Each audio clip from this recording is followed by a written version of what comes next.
Hey. Hi there, it's Tracy Miller here, the founder of the Women's Wellness Exchange, and I'm really excited to introduce our very first member of the month for the Women's Wellness Exchange, Cheryl Mirabella, who is actually one of our very first members of the Women's Wellness Exchange. And almost 20, 25 years ago, she was my very first health coach. And so she really changed my whole world, my whole paradigm on how I took care of my body, and working with her inspired me to become a health coach. How many years ago? Almost 20 years myself. And that really started me on my whole journey of healing and health and wellness and working in this field for so long and being so passionate about it. So, Cheryl, thank you so much. My pleasure. So Cheryl she has a master's in counseling. She offers corporate wellness programs. She runs retreats. She's located in Utah, Salt Lake City, Utah, or right outside, I think, Park City. Park City. And she's a nutritional health coach, a wellness educator. She does Reiki, and she's going to talk to us a little bit to start out with how her evolution, because the world's evolving. In 25 years, a lot has changed in healthcare and well care and self-care. So I guess, Cheryl, just tell us a little bit about you, and then a little bit about, how you went from a health coach to some of the really cool things that you're doing now, which I'd love to hear about. Thanks, Tracy. And it's such a delight to be with you again and see your evolution. So, congratulations. I'm Thank happy to you. be part of it. Yes, we do evolve and we do grow. And actually, it's interesting because my master's in counseling and psychology came before any of my wellness coaching work. I always kind of knew that kind of the foundation for our health and wellness came from our mental, emotional, and spiritual bodies. But it was when I got into health coaching 25 years ago that I really began to integrate both. So I really called myself a mind body wellness coach, and all of my coaching work was certainly, we talked about food, of course, because how we nourish our body, but I also in every session talked about how to manage stress and how to um, really teaching techniques and practices, because that's such a huge part of it. How to sleep well, how to move our bodies, the four pillars, so to speak. And was really fortunate because I had a thriving practice for 25 years. And part of that success was because I worked alongside some amazing doctors. I was very fortunate when I was in Alexandria to work with functional medicine doctors in their practice for 10 years, and their patients, and naturopathic doctors. So working as a team, that was It's amazing. wonderful. That should be how it is all the time, right? Yeah, I mean, that model really, really worked because the doctors don't have the time to take you, to hand you through the process of change. And so that career has been incredibly worthwhile and satisfying. And then taking it to the bigger stage where I have been doing wellness education, both on site when I was in DC, and then moving to the online platform over the past many years, as so many of us have, working for big insurance companies like Kaiser Permanente and Innova Systems and MedStar and all of those. And so and that was satisfying because I was reaching larger audiences, right? So knowing that more people were touched, like at Kaiser, I still teach a mindful Monday every Monday. I'm sorry, once a month, and hundreds of people come on this call. So there's such a strong need and desire for that calming of the mind as part of the whole wellness package. So more of my work actually has now evolved into teaching mindfulness, and bringing that mindfulness not only into the coaching work, but into ceremonies that I lead. So I'm introduced to cacao, which is actually the original form of chocolate. And more people are hearing about it. So cacao ceremonies are where you have an opportunity to come together with others in community. My husband and I, we drop people in through guided meditations. We always bring in a live sound healer, because the combination of sound, which opens up, especially we have gong and Vibration. drums and sound bowls, and all of that opens up the body, breaks it open for the healing to come in. And then I go to each person in the ceremony and offer Reiki healing. And so we just ask people to set an intention. And when they drop in to their intention, big insights happen.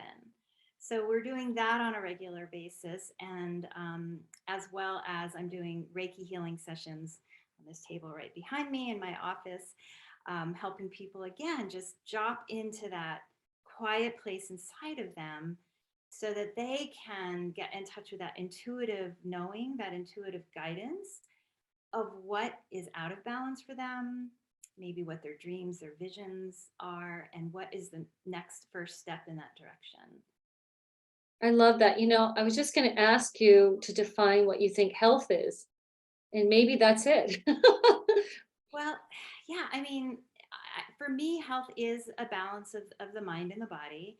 And I think that when we are tuned in, quieting ourselves down, whether through a mindful practice of some kind, spending time in nature, we get a sense of if we've ever been in balance, which hopefully all of us have, we know when we start feeling out of balance, which is, agitated, irritable, grouchy, we get sick. And if we have the tools to pull ourselves back in balance, whether it's again more quiet, eating, feeding ourselves well, making the time and the priority for that, making sure we're getting sleep, and making sure for that nature time, then that's wellness. I mean, wellness is not just one; it's many aspects. But I think the most important piece is our tuning in.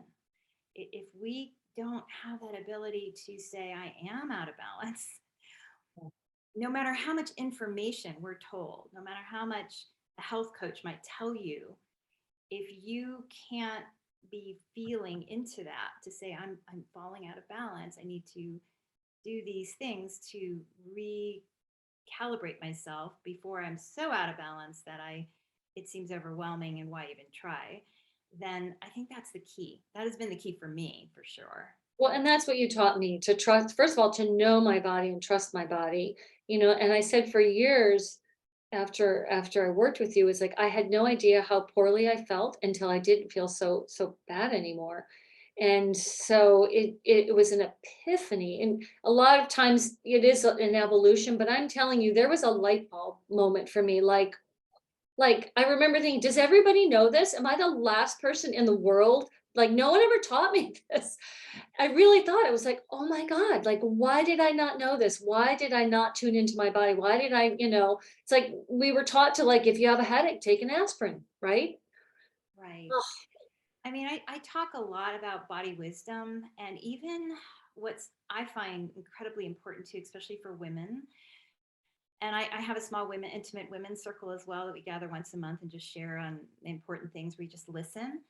We talk a lot about that yes, no, that how we give ourselves, how important it is to give ourselves permission to check in. So, is this a yes or is this a no? And where's that yes or no coming from? Is my body screaming? Is my head saying yes, I want to do this for all these reasons, but my body's saying no, I can't do it right now. I'm too exhausted. It's not lining up with my purpose.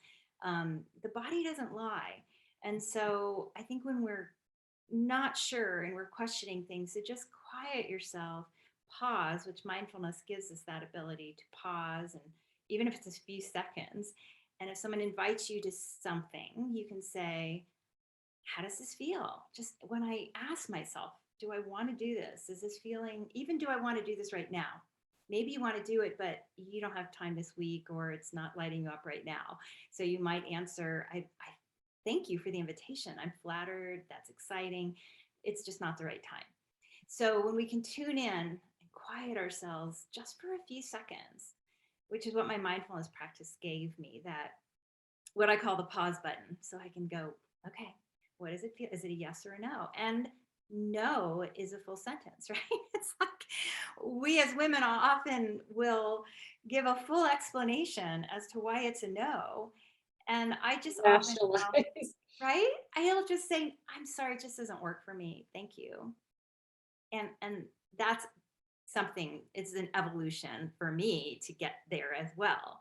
Because, I always felt like I owed somebody a big explanation when I said no.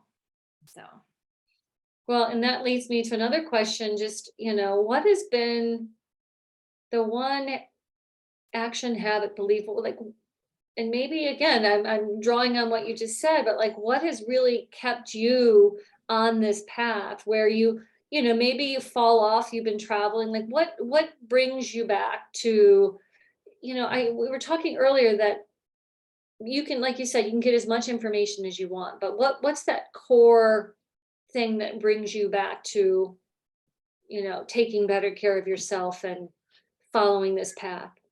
That's a great question, and I would say that in the last number of years, as the deeper I get into my quiet, the deeper I get into nature, and the deeper I get into energy healing, the more the more I'm in touch with my purpose.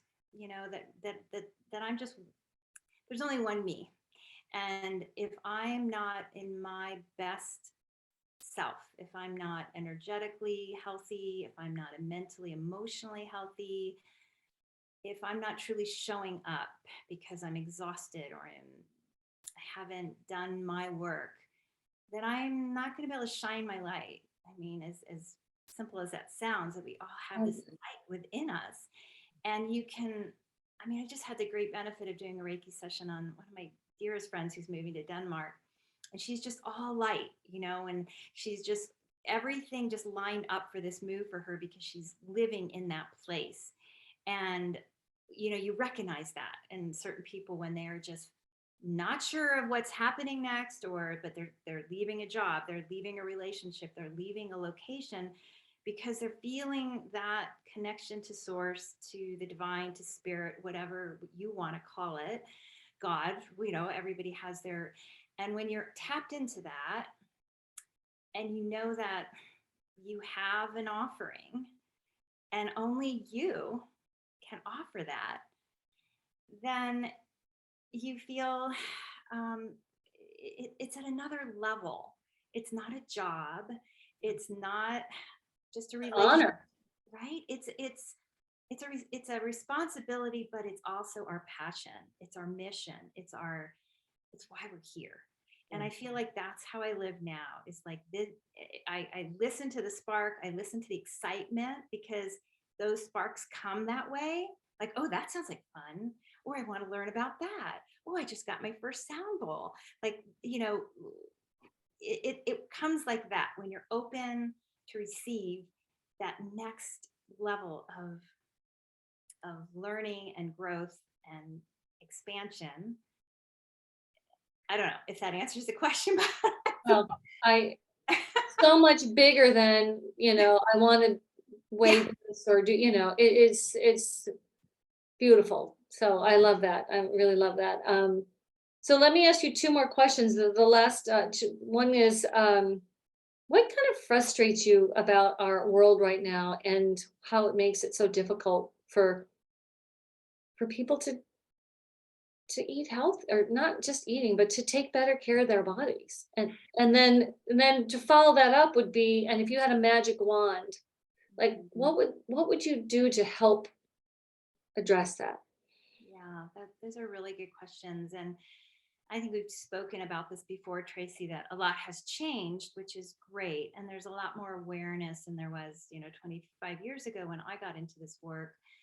I just think there's still too much emphasis, in the wrong places. That beauty is about a physicalness as opposed to the energetic. And so I think what frustrates me is that, that money and beauty and the surface things are still seem to be the energy behind why you need to lose weight, why you need to work out, as opposed to what I was just talking about, that, we need to show up so that we can shine in who we are.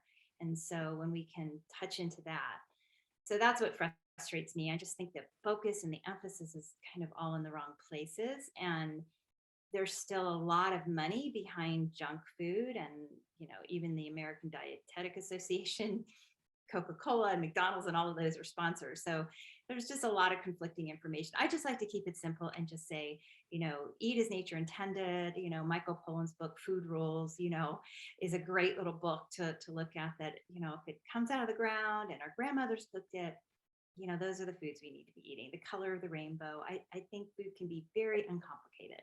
So keeping it super uncomplicated is important to me. What was the other question? The magic wand. If you could fix one thing in our, maybe what you just, said was the problem, but No, I think the one thing is if people can, I feel like if people could learn at maybe a younger age to trust their inner knowing and their intuition and it be supported. And I'm seeing that more and more with parents now, cultivating that in their children, trusting their inner wisdom and supporting that. Because I think if that's shut down early and, here's the path that everyone thinks we should follow versus what's the path that's calling to you, because what I see a lot of adults doing is learning that much later in life and then kind of playing catch up to their purpose, their passion, their vision, their gifts. yeah. So if I could wave a magic wand, I would have all children stay awakened to their knowing, to their beauty, to their gifts, to their offerings, to their light. Which would align them to be in their highest best self, which, yeah, would be beautiful. Oh, okay, there's the magic wand. You just did it. Little sparkles everywhere, colorful stars and If rainbows. only, if only. Well, that's why we have the Women's Wellness Exchange, to spread the word, to elevate the consciousness through all these beautiful women in our community. And I just want to thank you so much for being part of this community. And before we go, I know you have some retreats coming up, but just like, who are do you typically work with women? Like, who's your, for lack of a better word, ideal client? Like, who do you want to reach? Honestly, I know that question has been asked of me my whole life, and I have never been able to say. I mean, it's typically women of a certain age who are kind of finally putting their focus on themselves have been my primary clients. But I love working with children, teens, elderly men, women. So, but right now, what I have coming up is I do have a retreat coming up in Zion National Park with my husband. So it's open to men and women. Nice. And we are going to spend a lot of time in nature. We're going to drop down on cacao, meditation, sound healing, breath work, all these beautiful things, eat healthy, amazing foods, and just rest into ourselves. So we have 3 spots left for that. And also I'm leading a 10-day online virtual mindfulness journey, which I find so many people want to learn to meditate, or maybe they have been and gotten away from it. So I'm kind of a bit of a science geek, and I find that when people get to understand the brain science behind mindfulness and the value of quieting the mind and kind of reshape shifting the brain through a practice, then they are more likely to spend a few minutes every day. So it's going to be one live kickoff starting April 6th. And then each day you get a little Zoom video that's pre-recorded with like a 15-20 minute practice. And it goes for 10 days. And at the end, we check in and we have a Facebook group. So I'm there kind of with you all the time.